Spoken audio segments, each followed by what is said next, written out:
Oh, Kojima, you've done it again, and all of the theorists are in despair. But what is Death Stranding?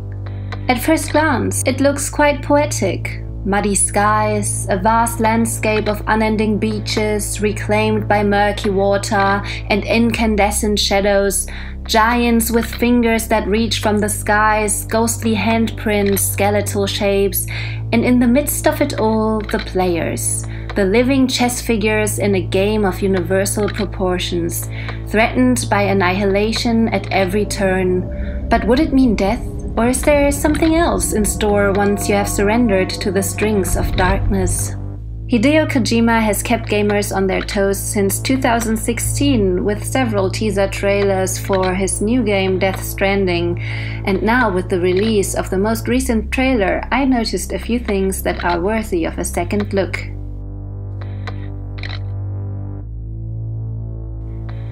One thing that really stood out to me right off the bat was the name that's printed on the suit that Norman Reedus' character is wearing. By now, we know the character's first name is Sam. However, his suit also tells us that he's working for an organization called Porter. It may also be his designation. But what does being a porter mean? According to my rusty Latin knowledge and Google, a porter is a person employed to carry luggage and other loads. However, a porter can also be an employee in charge of the entrance of a hotel, block of flats, etc. It all depends on which Latin root of the word you're using for your interpretation. Portare for to carry, or porta for door or gate. Considering this information, Sam could be a modern Atlas, carrying the weight of responsibility on his shoulders. Perhaps a responsibility that comes with being in charge of one of the portable embryos and protecting it. Portable. See what I did there? Or maybe Sam is a gatekeeper, humanity's last bastion, a chosen player in the game of the godlike invaders that bend reality and the rules of life and death. The suits of the other two humans in the trailer sport emblems that show an outline of the United Cities of America and the word bridges. First of all, what happened to the States of America?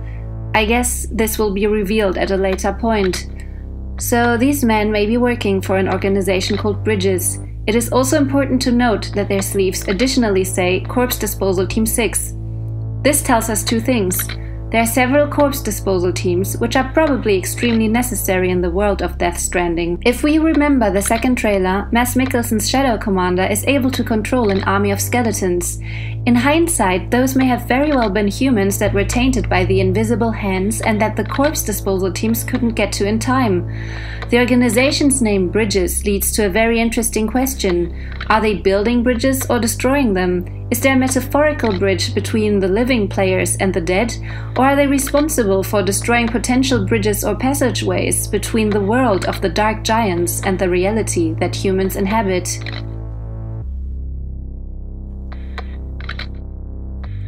If we pay close attention, we can see that Sam is carrying a dream catcher with him. It has a strange spiderweb pattern that is reminiscent of the web that covers the so-called United Cities Bridges logo. According to Wikipedia, two spiderwebs were usually hung on the hoop of a dream catcher, and it was said that they caught any harm that might be in the air as a spider's web catches and holds whatever comes in contact with it. Considering how powerless the humans seem to be when faced with the invisible creatures and the giant, the use of the dreamcatcher is probably meant to be more symbolic than practical. The spiderweb that covers the states is a symbol for the protective function that the bridge troops fulfill.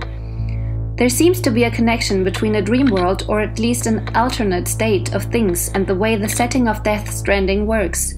Sam dreams of drifting naked in an ocean when he's actually on its ground. The laws of gravity are reversed, and even the creatures that leave the handprints must be corporeal in another dimension. Maybe they even are the hungry souls of those who died at the hands of the giant and the 5 floating beings. Even the giant might be something like an illusion that is controlled by the 5. All of these things are very unclear at this point. In Kojima's own words, Death Stranding is his attempt to portray the laws of life and death in video games in a more realistic way. From what I understand, he aims to demonstrate how having several lives in gameplay would translate into the real world. Of course, Death Stranding is taking place in a dystopian science fiction setting, but it sounds like he will try to come up with a way that makes respawning into an event that belongs to gameplay, instead of breaking immersion. In an interview, Kojima says, "Games started over 40 years ago with arcades. When the player dies, it's game over. You continue, and time goes back to before you die. You can die as many times as you want, but you always go back to a little bit before you die. This was a mechanic made specifically for putting in coins, and it hasn't changed since then." He also says that one of the themes of this game is life and death, so I want people to realize that when they die in the game, that isn't the end. So did he come up with a mechanic that will make us want to put in more metaphorical coins? Is he working on a way to make gamers keep trying because every time you die in game and come back, it's slightly different and worthwhile? We know that Mads Mikkelsen is playing the antagonist of the game, but of course it is never that simple with Kojima, and it has been hinted repeatedly by Kojima and the actor himself that there's more to this character than meets the eye. The new trailer seems to feature Mikkelsen's character. We can't tell for sure because he is wearing a hood as protection from the timefall rain that has the power to age and wither living beings, as we have seen in the beginning of the trailer.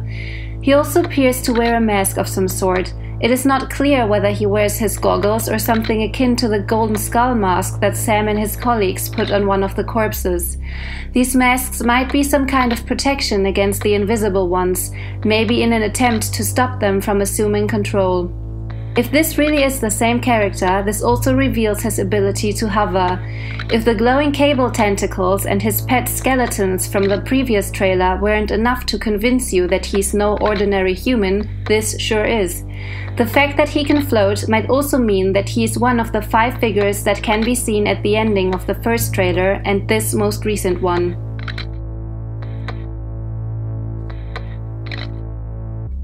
Hands have been a big topic with Death Stranding ever since Norman Reedus woke up covered in dark handprints on a post-apocalyptic beach. It also became immediately clear that the handprints were of a supernatural origin when baby-sized handprints started to appear on his skin.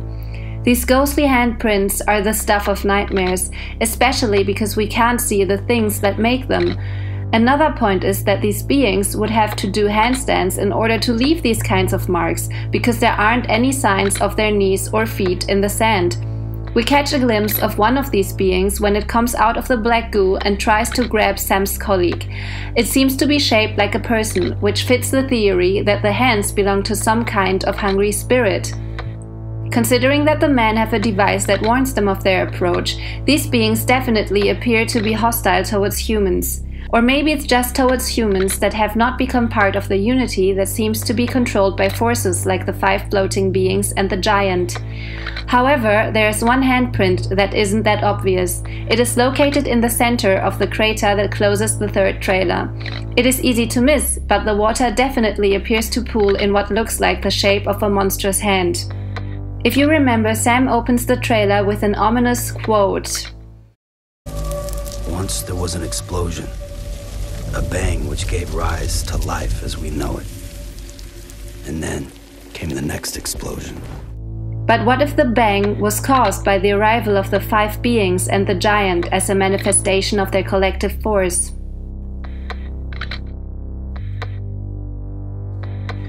There is no question that Sam's story is intertwined with the baby's. Strangely enough, the baby seems to be connected with the moments in which Sam faints and changes location, so it seems logical that the baby may act as a player live in the world of the game, but that would probably be too easy for Kojima's vision. On the other hand, the new trailer shows a bizarre development that has the baby disappear from its portable jar and reappear within Sam's body. It then cheekily pops its thumb at the camera. As Sam wakes up, he notices that the jar went dark and that the baby's gone. He's also crying. Was this the baby demonstrating its ability to get Sam out of a dangerous situation and revive him? Was the ocean sequence something like a loading screen? And where did the baby go? This might be how Guillermo del Toro's character comes into this. Maybe he is somehow related to Sam and shares his abilities, or he is a porter too, which is why he gets to share the baby. Maybe Mads Mikkelsen's character wants to get his hands on the baby because everything he can connect with is dead and tainted.